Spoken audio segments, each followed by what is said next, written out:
La terrible blessure de Karim Benzema choque les fans. La décision catégorique du Bayern Munich pour Kimmich. Bonsoir à vous, chers amis téléspectateurs d'Afrisport. Un plaisir de vous retrouver dans votre journal du soir, le récapitulatif des informations sportives de la journée. Mais avant de débuter, abonnez-vous sur cette chaîne pour ne rien rater de l'actualité. Et n'oubliez pas d'activer la cloche de notification. Chers amis, nous allons débuter ce journal avec la Basketball African League.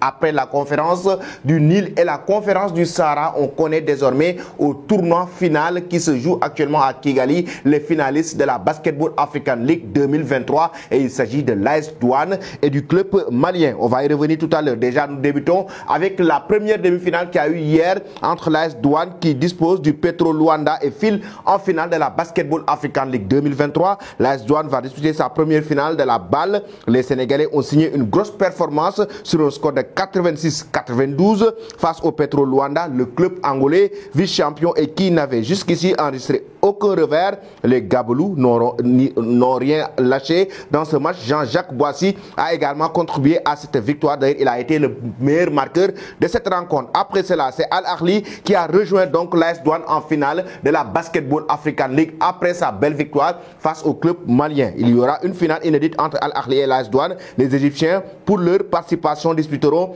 ainsi la finale. Ils ont battu le Stade malien amené par Eab Amin avec 21 points. Les Kérotes ont arraché la victoire avec le moyen terme. Ils tenteront de décrocher leur première étoile face à l'AS Douane, tombeur du Petro de Luanda. Voici donc les finalistes de la Basketball African League qui se déroulent depuis plusieurs mois dans le continent africain. Déjà, il y a la conférence du Nil qui a eu lieu, mais en même temps, il y a la conférence du Sahara aussi qui a été jouée pour la première fois au Sénégal. Ensuite, c'est la conférence du Nil et le tournoi final se joue actuellement du côté du Rwanda en Kigali. Ensuite, maintenant, chers amis, nous allons parler de football au Cameroun avec les propos de Vincent Aboubakar qui font le tour du toile. Avec déjà le capitaine de cette équipe nationale des Lions indomptables du Cameroun qui a apporté des propos concernant l'organisation de la FECAFOOT, mais en même temps l'entourage de Samuel Eto'o. Il a dit ses vérités carrément au président de la Fédération camerounaise de football. Il faut toujours essayer du moment où ça donne de bons résultats. On peut dire qu'on peut faire confiance à ces personnes.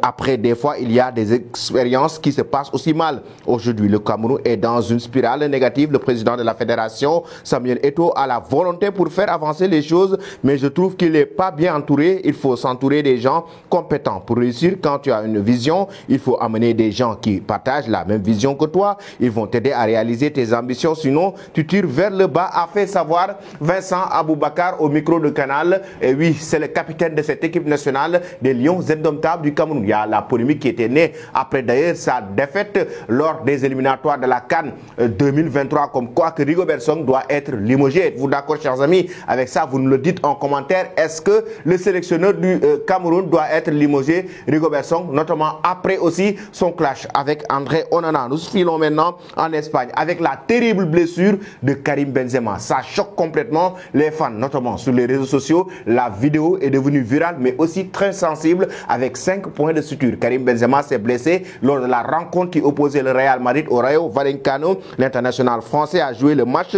contre cette équipe avec une coupure au pied droit après avoir été piétiné à la 10e minute. Et selon son agent, il a reçu 5 points de suture après le match. 10 minutes plus tard, un adversaire lui a marché sur le pied, mais Benzema n'a rien dit comme toujours. Il a joué tout le match dans la douleur et a même marqué. Après le match, le médecin a fait 5 points de suture.